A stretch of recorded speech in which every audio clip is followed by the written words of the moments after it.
Hindi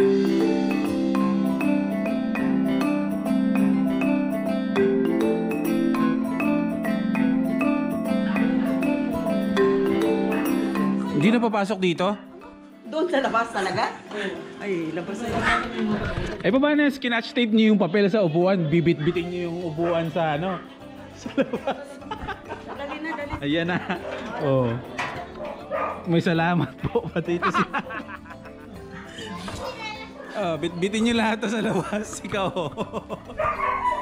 Walang tanggalan, bro. Hindi, kasi ano eh. Bit-bitin mo yung upuan mo sa labas. Ano yun? Ikaw na bit-bit ito. Sa'yo nakapangalan to na, di ba? O yun, no? Mga senior doon, no? Sis! Bit-bit nga nila na yung upuan.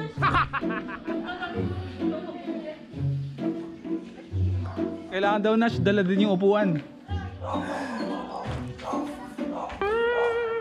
Bit-bit din na yung upuan.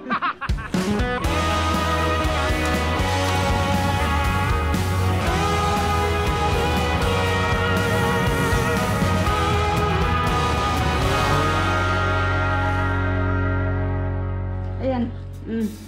Yan na yun? Oo. Ano meron sa loob? Bikainin na yan. Kay Gub daw. Oh, galing kay Gob. 3 sardinas. 3 kilo? Iniipon ko yung mga ayo-ayodang bigas. Nakakarami na rin tayo. Ayos. Pasalamat tayo at meron. Hi. Good morning mga first timers. Anong first time meron sa inyo ngayon? Medyo nakakatawa lang yung nangyari sa akin kanina paglabas. Kasi sobrang excited ng mga tao dito kasi kahapon nag-ikot-ikot dito yung mga siguro hindi ko alam kung basta sa gobyerno para mamigay sila ng stab para daw ang gagawin ng mga magdadala ng mga free ng mga pagkain like bigas, mga ganun mga delata is ipapatong na lang nila sa mga upuan kaya dinikit nila yung stab doon tapos hindi naman pala sila pumasok dito andun lang yung truck nag-aantay sa labas tapos dahil nakadikit na yung mga stab dun sa mga upuan, binitbit yung mga upuan. Ay, nako. Good vibes ang aga.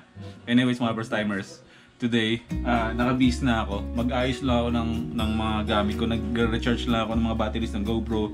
Yung drone, sinacharge ko lang, inatay ko lang kasi pupunta ako mamaya sa kabilang bahay.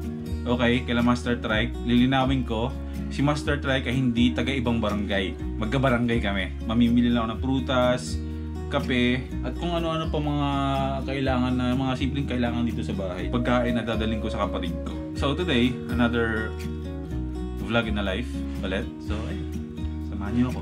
I've been feeling so small. Watch the clock ticking off the wall. Ano? But tonight I'm letting it go.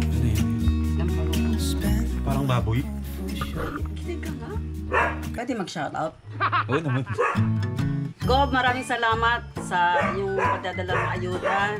Pati din sa iyong Vice Governor. Maraming salamat dahil yun, malaking bagay na yung maitutulong ganitong umahaba yung quarantine, di ba? Thank you so much. Bananay shoutout.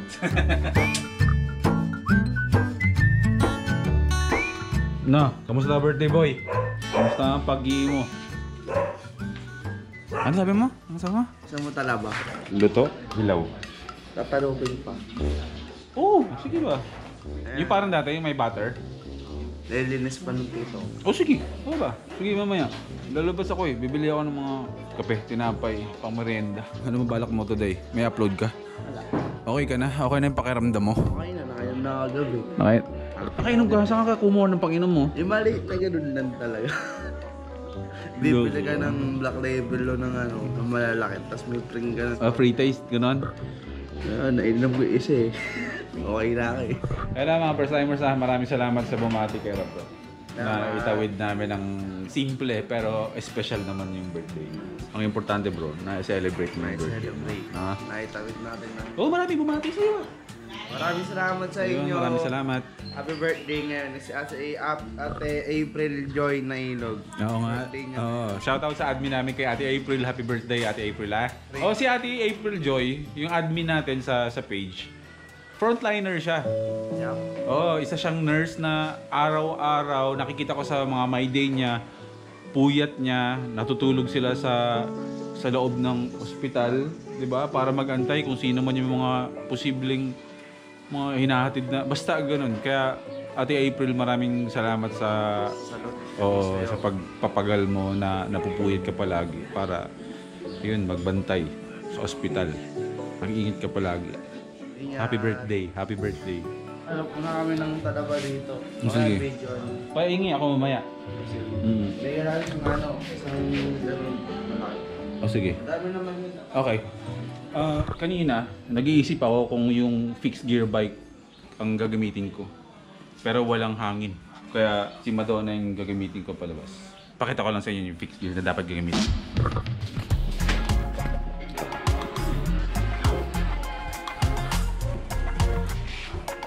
Actually, kanina mga first timers, ito dapat yung gagamitin ko na bike. Eh, paghawa ko, walang hangin. So, siguro sa mga susunod na vlogs, gagamitin ko siya ulit. Hanginan ko lang. Pero itong fixed gear bike na to, hindi to sa akin, sa kapatid ko lalaki to, pedestrian. Hahanginan ko to, siguro mamaya, para bukas, pag mamimili ako sa labas, ito muna yung gagamitin ko. Ganto.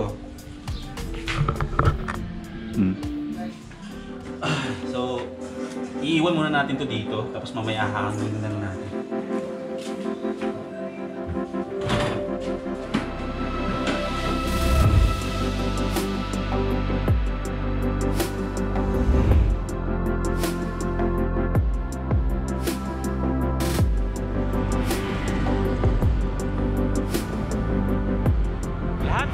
Ng klase ng emosyon nararamdaman natin araw-araw.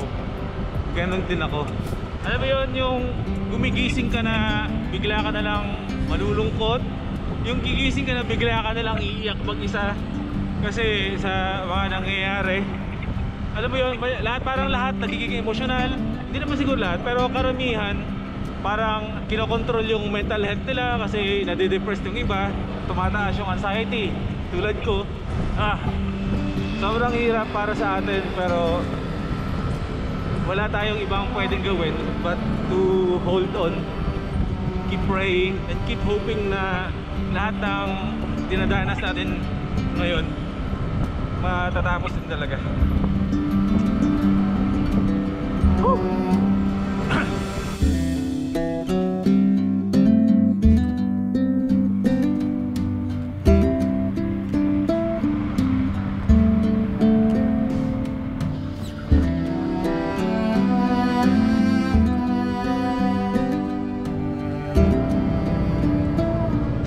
Sir, wala pang lutong liempo? Wala pang liempo? Meron na? O sige nga bro. Isa lang.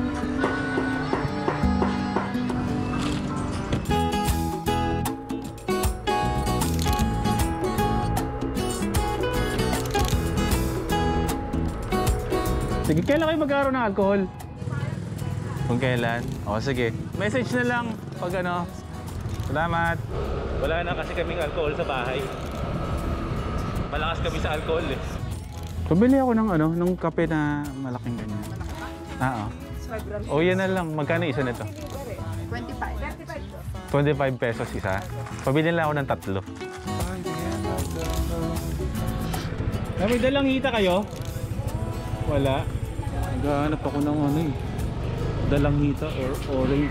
Kailangan natin yun. Vitamin C. Pampataas ng immune system. Lemon! Nay, magkano yung lemon? Pwede pang ilang piraso lang? Sige po.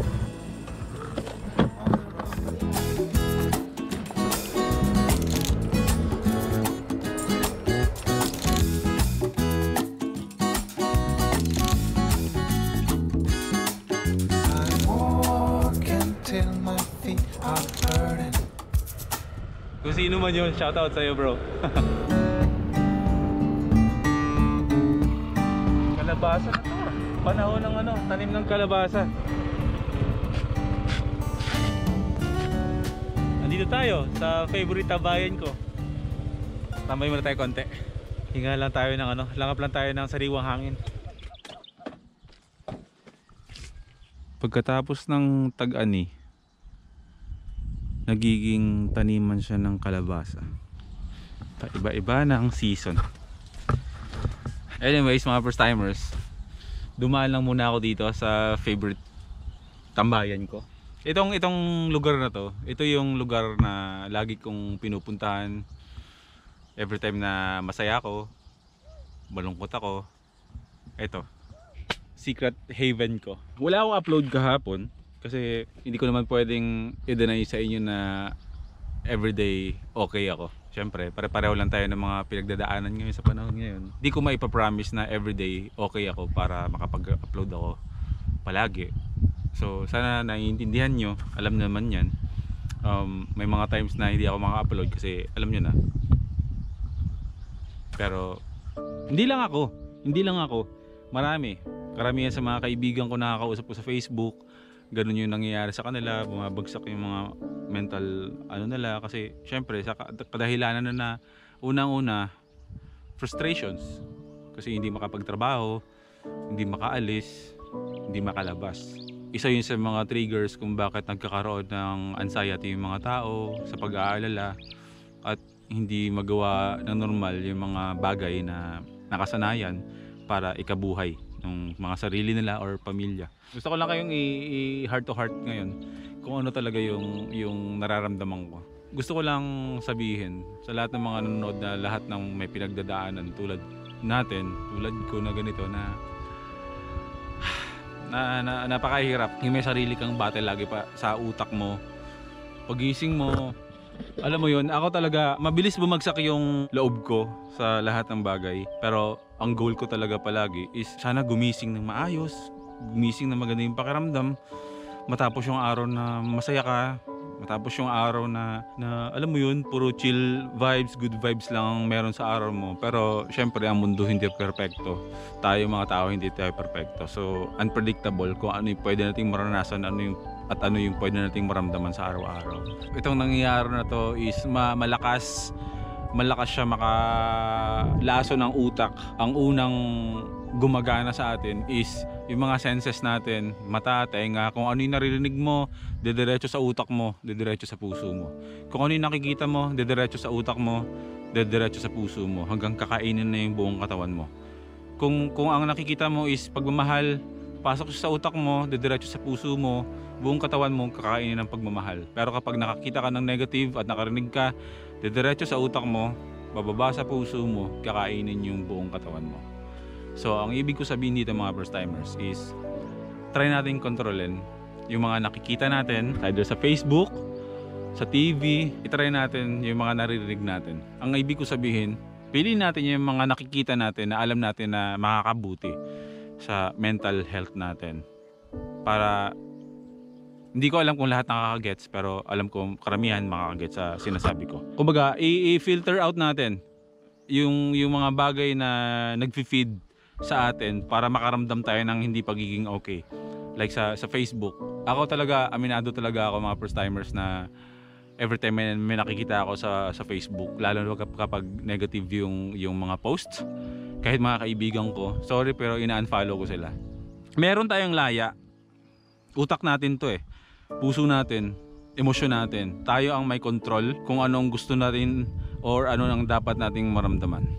So walang masama doon. 'Di ba? Nakikita niyo sa Facebook page ko, puro kakulitan ng pinopost ko kasi ayoko talaga ng negative. Ayoko ng malungkot na balita. So hangga't maaari, kahit na magmukha akong katawa-tawa at mukha akong kulang sa pansin sa Facebook, ginagawa ko na para unang-una para sa sarili ko na maaliw ako at ganoon din yung mga taong nangangailangan na kailangan maging masaya or kailangan maaliw. Laban lang tayo, mga first timers, laban lang. Matatapos at matatapos din. Ako, napakadami ng frustrations ko talaga. Ang dami ko na-frustrate na ako ng sobra. Every time na kahit nga si Madonna, minsan tinititigan ko na lang eh. Tinititigan ko na lang siya sa grahe. Parang minsan kinakausap ko na lang siya na ano nangyari sa atin. Hindi na tayo makaalis. Hanggang ganito na lang tayo na dapat marami tayong pinupuntahan. Kailangan nagtatrabaho tayo, kaya umaalis tayo. Pero wala kang magawa. Yun. Isang paalala lang na huwag niyong hayaan na mag-rule yung kalungkutan o pag-aalala sa atin kasi hindi rin maganda. Laban lang. Kaya natin to. Punta na tayo kay Master Trek. Taga dyan lang naman siya.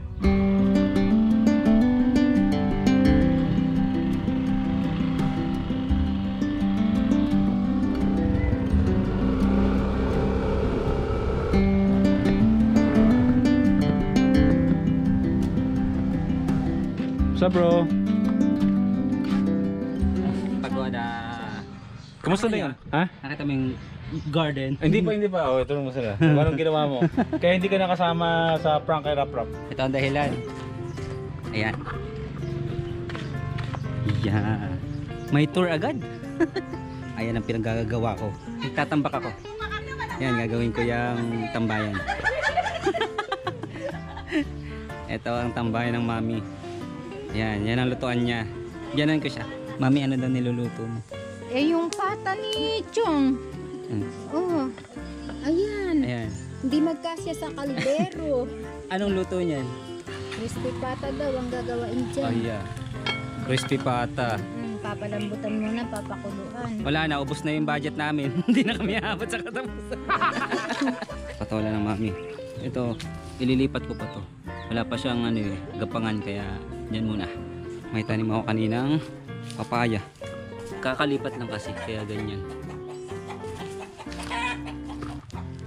Ha? Anong oras ka ba nasimula? 7. AM? Tsaka bago na rin to ah. Oo, nilagyan ko yan. Ayan, nung ano pala, kaya hindi ako nakasama kay Rap Rap. Kaya si Rap Rap ang nakisama, ayan. Yan ang nilagay ko. Ito na. Dinagdagan mo pa to? Oo ano. Pero ito, okay to. Ganda. Dami ko ng kalyo. Ayun nga no. Grabe. Ayan, di pa pumuputok. Paltos-paltos no? Okay lang yan men. O sige men. Ano na muna ako sa inyo ha. Mauna na ako. Ngayon kasi uwi na ako. Oo. Yung pagkain nandyan at kailangan nila sa bahay. Uwi na tayo.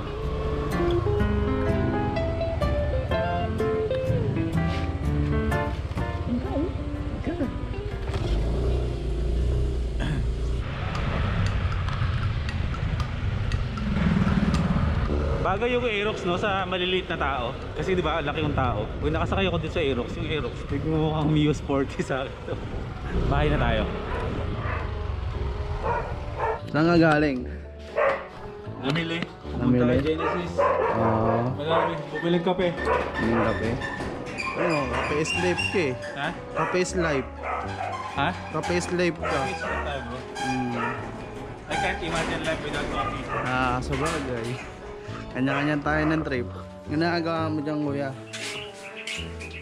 Wow. Talaba is heart. It's good. Ano yung naiipon niya? Ano ka napagod na? Kaya pa. Kaya pa? Tulungan na kita. Wag na, kung kayo na patapos na. Kailangan natin yung ano eh. Hanginan. Eh, pang ano lang yan eh. Pang maliit na bike lang. Sa mountain bike kaya ginagamit to. Mas maliit itong fixie. Eh, ba't di ka pumunta ng vulcanizing shop para mas madali? Ito na yung Ayan, exercise na rin yan. subukan natin. Walang strap eh. Ang strap. Pero pwede. Pwede na.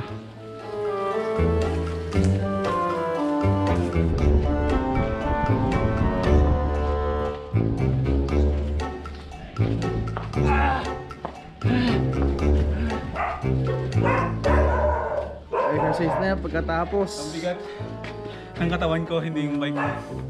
Then ang fix, dumidepende sa bigat na sumasakay. Hindi, loko. Ang fixie, kaya tinawag na fixed gear. Kasi wala siyang free wheel. Pag inikot ko tong pedal ko paharap, under siya. Andar. Pag inatras ko, pabalik. Ito. Pabalik din. So ang posibleng para mapahinto mo tong bike na to, is pigilan mo yung pedal. Kaya madali siya makapagpapaya.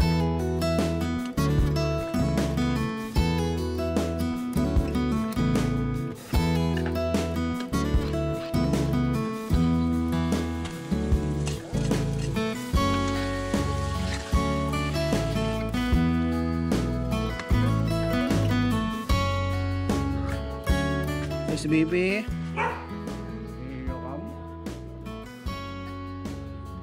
Nagbike ako, naglibot-libot lang ako sa loob ng bahay. Wow, buti hindi ka nakabasa gano'n. Oo, baka hindi ko pa kasi nalilibot yung buong bahay namin. Grabe. Yan na ba yung ano? Talaba Express with vitamin C. Oh my God, bro. I love it, bro. Pangulam. Pangulam. Sige, import na ako nung pinapanood nila ngayon eh. Sinisimulan ko na eh. Thank you, bro. Thank you. Sige, salamat. Sige. Mamaya, tapusin ko na yung edit ko. Sarap po. This must be pulutan. Yan ang partner niya. Alfonso.